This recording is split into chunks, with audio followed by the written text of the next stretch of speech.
आज जो मैं आपको किस्सा सुनाने जा रहा हूं वो मेरे दादाजी के साथ हुआ था। दिसंबर की कड़ीडी ठंड का समय था। घना कोहरा छाया था। दादाजी शहर में क्लर्क थे। उस दिन सारे लोग जल्दी कार्यालय का सारा काम खत्म करके घर की तरफ निकल रहे थे। दादाजी उस समय के बड़े अधिकारियों में से एक थे। रोज की तरह ही उस दिन काम खत्म होने के बाद घर के लिए अपनी गाड़ी से रवाना होने लगे। रास्ते में उन्हें हाट से कुछ सामान भी लेना था, तो वे अपने साथियों से अलग हो गए। उन्होंने घर की कुछ जरूरत के सामान ली और गाड़ी आगे बढ़ा दी। आगे जाने पर उन्हें कुछ मछली बाजार दिखा और वे मछली खरीदने के लिए रुक गए। ताजी मछलियां लेने और देखने में टाइम ज्यादा ही गुजर गया।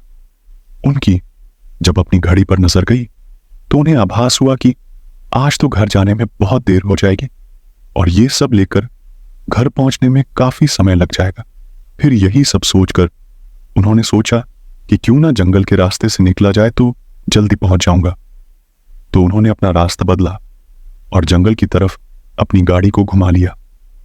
रात के 10 बज चुके थे। गाड़ी तेज रफ्तार से आगे बढ़ रही थी।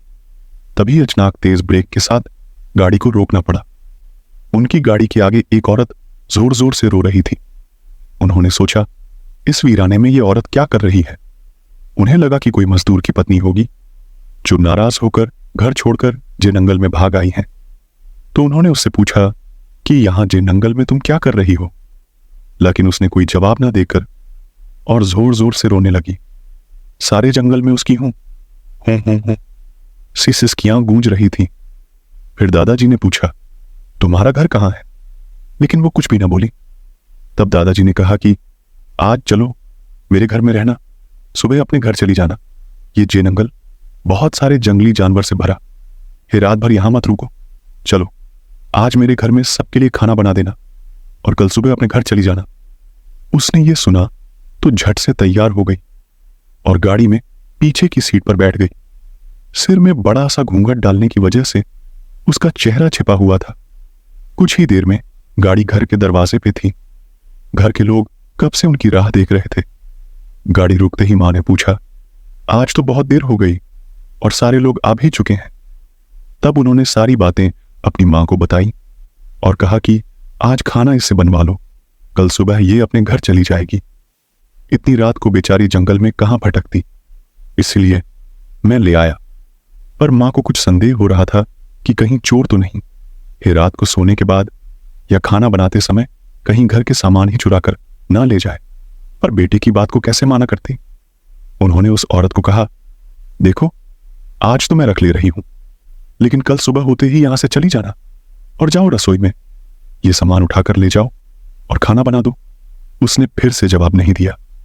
बस हूं की ध्वनि सी बाहर आई और वो सारा सामान लेकर मां के पीछे दो चल दी। रसोई में सारा सामान रखवा कर मां ने उसे खाना जल्दी बनाने की सख्त हिदायत दी और वहां से चली गई। लेकिन उनका मन कुछ परेशान सा था। फिर 5 मिनट में रसोड़े में उसे देखने चली गई कि वो क्या कर रही है और उसका चेहरा भी देखना चाहती थी।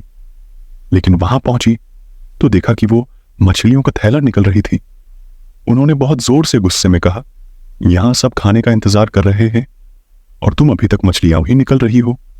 कल सुबह तक बनाओगी क्या। उसके सिर पर घूंघट अभी भी था तो चेहरा देखना मुश्किल था। उन्होंने उससे कहा, तुम जल्दी से खाने की तैयारी करो, मैं आग सुलगा देती हूं, काम जल्दी हो जाएगा। और वे जल्दी से चूल्हा जलाने की तैयारियां करने लगी। लेकिन साथ ही वो उसका चेहरा देखने की भी कोशिश कर रही थी। लेकिन वो जितना देखने की कोशिश करती वो और पल्लू खींच लेती। अंत में हार कर वे बोली, देखो मैंने आग सुलगा दी है, अब आगे सारा काम कर लो, कुछ जरूरत हो तो बुला लेना। लेकिन वो फिर कुछ नहीं बोली। अब उन्हें लगा कि यहां से जाने में ही ठीक है, वरना मेरा भी समय खराब होगा और हो सकता है अनजान लोगों से डर रही हो। ये सब सोचकर उन्होंने उसे कहा कि मैं आ रही हूं, जल्दी से खाना बनाकर रखना, और वहां से निकल गई। मन अभी तक परेशान ही था।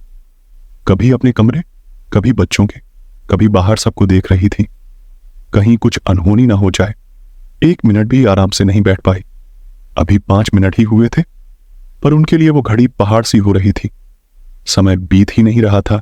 8 मिनट बड़ी मुश्किल से गुजरे और वे तुरंत ही कुछ सोचकर रसोई की तरफ दौड़ी। और वहां पहुंचकर जैसे ही उन्होंने रसोई घर का नजारा देखा, उनकी आंखें फटी की फटी रह गई। उनके पैर बिल्कुल ही जम गए। न उनसे आगे जाया जा रहा था, ना ही पीछे। उनके हृदय की धड़कनें रुक रही थीं। वो औरत रसोरे में बैठकर सारी कच्ची मछलियां खा रही थी। सारे रसोरे में मछलियां और खून बिखरा पड़ा था। उसके सिर से घूंघट भी उतरा पड़ा था। इतना खौफनाक चेहरा आज तक उन्होंने नहीं देखा था। बाल, नाखून सब बड़े हुए थे। मछलियां खाने में मग्न होने की वजह से उसे कुछ ध्यान भी नहीं था और खुशी से कभी दो वो आवाजें भी निकल रही थी। हूं सी आवाजें गूंज रही थी। रसोरा पिछवाड़े में होने की वजह से और लोगों का ध्यान भी इधर नहीं आ रहा था। मां को भी कुछ नहीं समझ आ रहा था कि चिल्लाने से कहीं घर के लोगों को नुकसान ना पहुंचाए। वो चुड़ैल से अपने घर को कैसे बचाए, उन्हें समझ नहीं आ रहा था। बस भगवान का नाम ही उनके दिमाग में आ रहा था। अचानक वे आगे बढ़ने लगी उसकी तरफ और झट से एक थाल लिया और चूल्हे की तरफ दौड़ी। उस चुड़ैल की नजर भी मां पर पड़ चुकी थी, सो वो भी कुछ सोच कर उठी अपनी जगह से। मां कुछ भी देर नहीं करना चाहती थी। उन्हें पता था कि आज अगर जरा सी भी लापरवाही हुई तो अनहोनी हो जाएगी। उस चुड़ैल के कुछ करने से पहले ही उन्हें चूल्हे तक पहुंचना था और चूल्हे के पास पहुंचकर उन्होंने जलता हुआ कोयला थाल में भर लिया और चुड़ैल की तरफ लेकर जोर से फेंका। आग की जलन की वजह से वो अजीब सी डरावनी आवाजें निकालने लगी। अब तो उसकी आवाजें बाहर भी जा रही थीं। सारे लोग बाहर से रसोई की तरफ भागे। वो चुड़ैल जोर दो से हूं की आवाज आई निकाल रही थी और पूरे रसोरे में दौड़ रही थी और मां को पकड़ना भी चाह रही थी। लेकिन अब सारे लग रसोरे में आ चुके थे तो लोगों की भीड़ देखकर वो और भी डर गई थी। लोगों की भीड़ को थैलती हुई वो बाहर जंगल की तरफ भागी और सारे लोग ये मंजर देखकर डरे सहमे से खड़े थे और मन ही मन मां की हिम्मत की दाद दे रहे थे। तो ऐसे छूटा चुड़ैल से पीछा